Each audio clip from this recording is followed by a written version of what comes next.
Hey everyone, last கிளாஸில் நம்ம என்ன பார்த்தோம் அப்படின்னா மெட்டல்ஸ் அண்ட் நான் மெட்டல்ஸோட ஃபிசிக்கல் ப்ராப்பர்ட்டிஸ் பார்த்தோம். இன்றைக்கி நம்ம என்ன பார்க்க போகிறோம் அப்படின்னா மெட்டலோட நேச்சர் என்ன, நான் மெட்டலோட நேச்சர் என்ன, and chemical properties of metals and non metals. So இது ரொம்ப ரொம்ப இம்பார்ட்டண்ட்டான டாபிக் இந்த சாப்டரில், அதாவது மெட்டல்ஸ் அண்ட் நான் மெட்டல்ஸில்.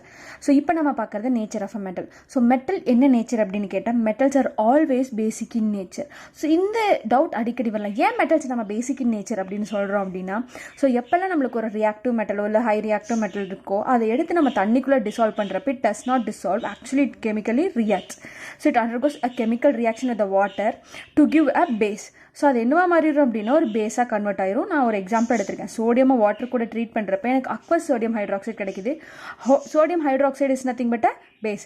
அதனால் நம்ம மெட்டலை எப்பவுமே என்னென்னு சொல்லுவோம்னா பேசஸ் அப்படின்னு சொல்லுவோம். That is basic in nature அப்படின்னு சொல்லுவோம். அதே மாதிரி நான் மெட்டல்ஸை நம்ம எப்பவுமே என்னென்னு சொல்லுவோம் அப்படின்னா நான் metals are acidic in nature அப்படின்னு சொல்லுவோம். ஏன் அப்படின்னா so whenever a non metal reacts with the oxygen and water, it produces some acid. So அதனால் நான் மெட்டல்ஸ் ஆர் அசிடிக் இன் நேச்சர்னு சொல்லுவோம். ஸோ இப்போ நம்ம பார்க்குறது என்ன அப்படின்னா கெமிக்கல் ப்ராப்பர்ட்டிஸ் ஆஃப் மெட்டல்ஸ். என்னென்ன கெமிக்கல் ப்ராப்பர்ட்டிஸ் நம்ம பார்க்க போகிறோம் அப்படின்னா reaction of metal with air. So air கூட மெட்டல் எப்படி ரியாக்ட் பண்ணுது, ஒரு பேஸ் கூட மெட்டல் எப்படி ரியாக்ட் பண்ணுது, ஆசிட் கூட மெட்டல் எப்படி ரியாக்ட் பண்ணுது. ஆசிட் கூட நான் மெட்டல் எப்படி ரியாக்ட் பண்ணுதுன்னு இந்த கிளாஸில் எடுக்க மாட்டேன், பிகாஸ் இது ஆல்ரெடி நான் கம்ப்ளீட் பண்ணிட்டேன் ஆசிட் பேஸ் அண்ட் சால்ட்ஸில். ஸோ அடுத்தது வாட்டர் கூட எப்படி ரியாக்ட் பண்ணுது, அதுவும் என்னென்ன வாட்டர் கூட நம்ம பார்க்க போகிறோம்னா ஹாட் வாட்டர் கூட எப்படி ஒரு மெட்டல் ரியாக்ட் பண்ணுது, கோல்ட் வாட்டர் கூட எப்படி ரியாக்ட் பண்ணுது, அதுக்கப்புறம் ஸ்ட்ரீம்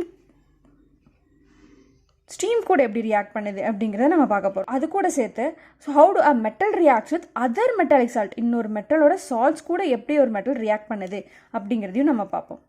இதெல்லாம் பார்க்கறதுக்கு முன்னாடி நம்மளுக்கு முக்கியமாக தெரிஞ்சுக்க வேண்டிய விஷயம் என்னென்னா ரியாக்டிவிட்டி சீரீஸ். ரியாக்டிவிட்டி சீரீஸ் அப்படிங்கிறது என்ன அப்படின்னா ஒரு மெட்டல் ஹை ரியாக்டிவா, மாடரேட்லி ரியாக்டிவா இல்லை லீஸ்ட் ரியாக்டிவா அப்படிங்கிறது கரெக்டாக கொடுத்துருக்கிறதா reactivity series. So for example sodium, potassium, calcium, magnesium இவங்க எல்லாமே ஹை ரியாக்டிவ் மெட்டல் கூட வருவாங்க. அப்படின்னா அவங்க வாட்டர், ஏர் அவங்க கூடலாம் ரொம்ப விகரஸாக ரியாக்ட் பண்ணுவாங்க. ஸோ யூஸ்வலாக நம்மளுக்கு தெரியும் sodium reacts with oxygen, atmospheric air அப்படிங்கிறது. ஸோ அதே மாதிரி சோடியம் ரியாக்ட்ஸ் வித் வாட்டர் அந்த மாதிரிலாம் சொல்லியிருப்பாங்க. It is like and it is an explosive அப்படின்னு சொல்லுவாங்க when sodium reacts with water because it gives a large amount of heat energy and it is highly exothermic reaction. So அதே மாதிரி moderately reactive மெட்டல்லாம் எப்படின்னா ஸ்லோவாக ஏர் கூடயும் water கூடயும் react ஆவாங்க, but it reacts. அதுவே லீஸ்ட் ரியாக்டிவ் மெட்டல் என்னன்னா like பேர்லேயே தெரியுது it is a least reactive.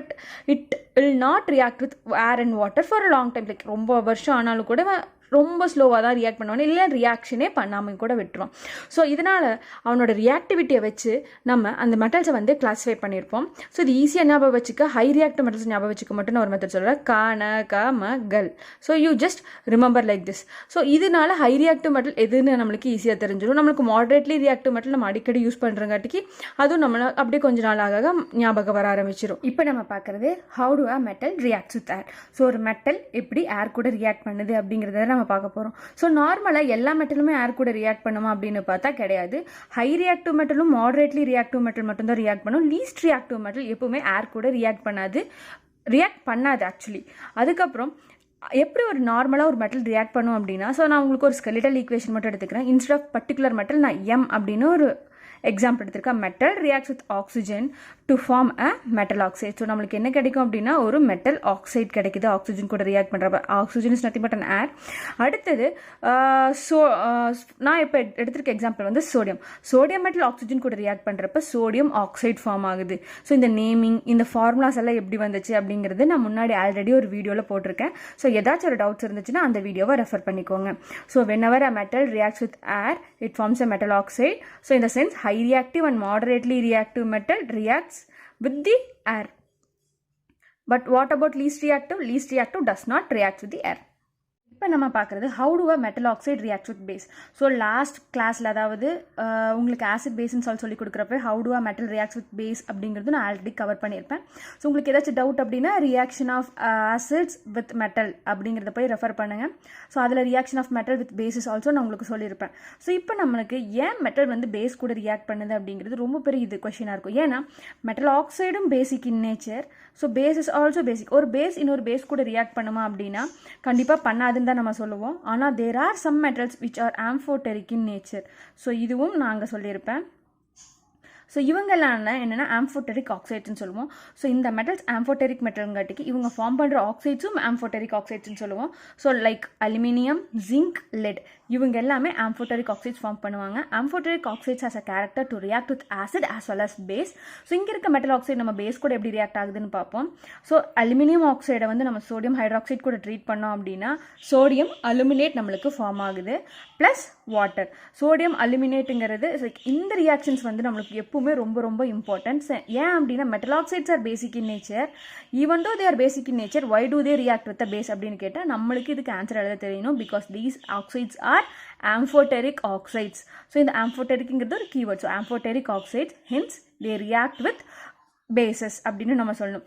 So என்னதான் மெட்டல் வந்து ஆம்ஃபோட்டெரிக் அப்படின்னு சொன்னால் zinc, lead and aluminium are amphoteric like amphoteric oxide. They will form amphoteric oxides and they react with the base அப்படின்னு சொல்லலாம். So இப்போ நம்ம பார்க்க போகிறது how to a metal reacts with water. So எப்படி ஒரு மெட்டல் வாட்டர் கூட react பண்ணும் அப்படின்னு பார்க்குறோம். ஸோ நம்ம ஆல்ரெடி சொன்ன மாதிரி metal does not dissolve in water, it reacts with the water. So cold water கூட எப்படி ரியாக்ட் பண்ணும், ஹாட் வாட்டர் கூட எப்படி ரியாக்ட் பண்ணும், ஸ்டீம் கூட எப்படி ரியாக்ட் பண்ணுன்னு பார்க்க போகிறோம். ஸோ இதில் என்னென்னா மெட்டல் ஹாட் வாட்டர் கூட கோல்டு வாட்டர் கூட ஸ்டீம் கூட எப்படி ரியாக்ட் பண்ணுது. ஸோ நார்மலாகவே high reactive metal hot water கூட கோல்டு வாட்டர் கூட அவன் ரியாக்ட் பண்ணுறான்னா ஹாட் வாட்டர் கூட ஸ்டீம் கூட இன்னும் விகரஸாக ரியாக்ட் பண்ணுவான்.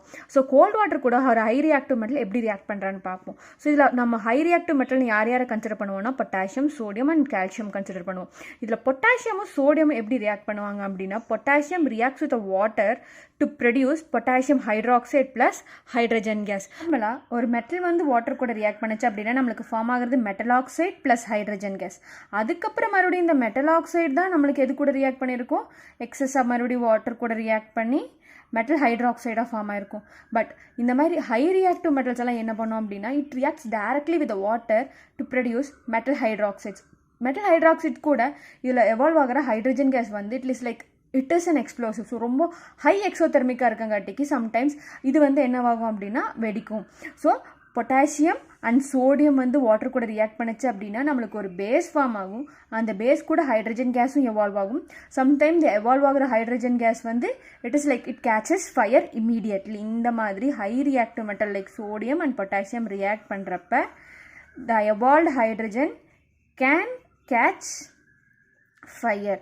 ஸோ எதனால் அது தீ பிடிக்குது அப்படின்னா because it is a highly exothermic reaction. இந்த எக்ஸோதெர்மிக் ரியாக்ஷன் இந்த டெம்பரேச்சரே போதும் இந்த எவால்வ் ஆகிற ஹைட்ரஜனை தீப்பிடிக்க வைக்கிறதுக்கு. அடுத்து நம்ம பார்க்குறது கால்சியம். ஆமாம், கால்சியமும் வாட்டர் கூட ரியாக்ட் பண்ணும். கால்சியம் வாட்டர் கூட ரியாக்ட் பண்ணுச்சு அப்படின்னா நம்மளுக்கு கால்சியம் ஹைட்ராக்சைடு ஃபார்ம் பண்ணும். அதே மாதிரி ஹைட்ரஜன் கேஸ் எவால்வ் ஆகும். ஆனால் இந்த எவால்வ் ஆகிற hydrogen case does not catches fire like sodium and potassium. So ஏன் அப்படின்னா இவன் ரொம்ப விகரஸாலாம் ரியாக்ட் பண்ண மாட்டான். But it is also exothermic reaction. நார்மலாக நம்ம இந்த ரெண்டு ஈக்குவேஷன்லேயும் ஒரு தப்பு பண்ணியிருக்கோம். என்ன பண்ணியிருக்கோம், தப்புன்னு சொல்ல முடியாது, ஒரு விஷயத்தை நம்ம பண்ணலை. என்ன அப்படின்னா ஈக்குவேஷன் பேலன்ஸ் பண்ணலை. ஸோ ரியாக்டன் சைடில் ஒரு பொட்டாசியம் இருக்குது, ப்ராடக்ட் சைட்லேயும் ஒரு பொட்டாசியம் இருக்குது. ரியாக்டன் சைடில் 2 ஹைட்ரஜன் இருக்குது, ப்ராடக்ட் சைடில் 3 ஹைட்ரஜன் இருக்குது. ஸோ ஹைட்ரஜன் நம்மளுக்கு பேலன்ஸ் ஆகலை. ஸோ நான் ஃபஸ்ட் என்ன பண்ணுறேன் அப்படின்னா இங்கே இருக்க ஆட் ஹைட்ரஜனை நான் ஈவனாக மாற்றுறேன். எப்படின்னா இங்கே முன்னாடி 2 ஆட் பண்ணிக்கிறேன். ஸோ 2 ஆட் பண்ணால் 2 + 2 4 ஆச்சு. ஸோ இதை பேலன்ஸ் பண்ணுறதுக்கு வேண்டி இங்கே 2 ஆட் பண்ணிக்கிறேன். அப்போ இங்கே ஆக்சிஜனும் 2 ஹைட்ரஜன் 4 இதெல்லாம் பேலன்ஸ் ஆகிடுச்சு. இப்போ பொட்டாசியம் பேலன்ஸ் ஆகலை. ஸோ இதுக்கு முன்னாடி நான் 2 ஆட் பண்ணிக்கிறேன்.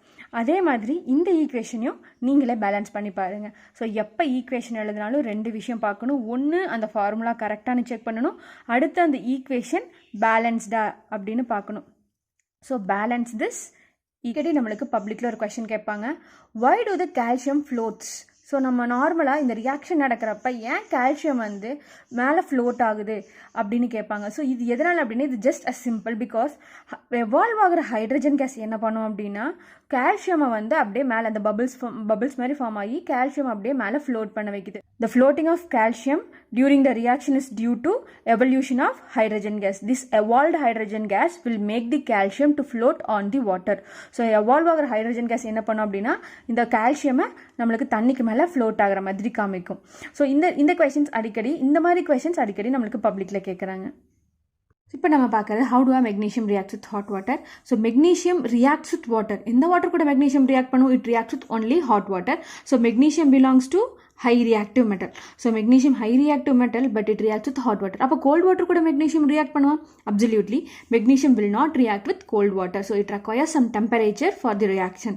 So இப்போ high reactive metal reacts with cold water, hot water and steam. அதே வந்து magnesium reacts with hot water and steam. அதுக்கப்புறம் moderately reactive metal reacts only with the steam. அப்போ moderately reactive metal hot water கூடயோ இல்லை cold water கூடயோ react பண்ணுவோன்னா absolutely அவங்க ரெண்டு பேரும் react பண்ண மாட்டாங்க. ஸோ இப்போ நம்ம பார்க்குறது how do magnesium reacts with hot water. So நார்மலாக magnesium hot water கூட react பண்ணுச்சு அப்படின்னா நம்மளுக்கு magnesium hydroxide plus hydrogen gas வெளியே எவால்வ் ஆகுது. ஸோ இப்போ என்னென்னா ஈக்குவேஷன் கண்டிப்பாக பேலன்ஸ் பண்ணி தான் ஆகணும். ஸோ இங்கே ஒரு மெக்னீஷியம் ஆட்டம், ப்ராடக்ட்லேயும் ஒரு மெக்னீஷியம் ஆட்டம். ஸோ இங்கே மொத்தமாக 2 × 2 4 ஹைட்ரஜன் ஆட்டம். ஸோ ப்ராடக்ட்லேயும் 4 ஹைட்ரஜன் ஆட்டம். ஸோ அதே மாதிரி ரியாக்டன் சைடில் 2 ஆக்சிஜன், இங்கேயும் 2 ஆக்சிஜன். ஸோ எப்போ நம்ம ரியாக்ஷன் எழுதினாலும் ரியாக்ஷனை கண்டிப்பாக பேலன்ஸ் பண்ணணும்.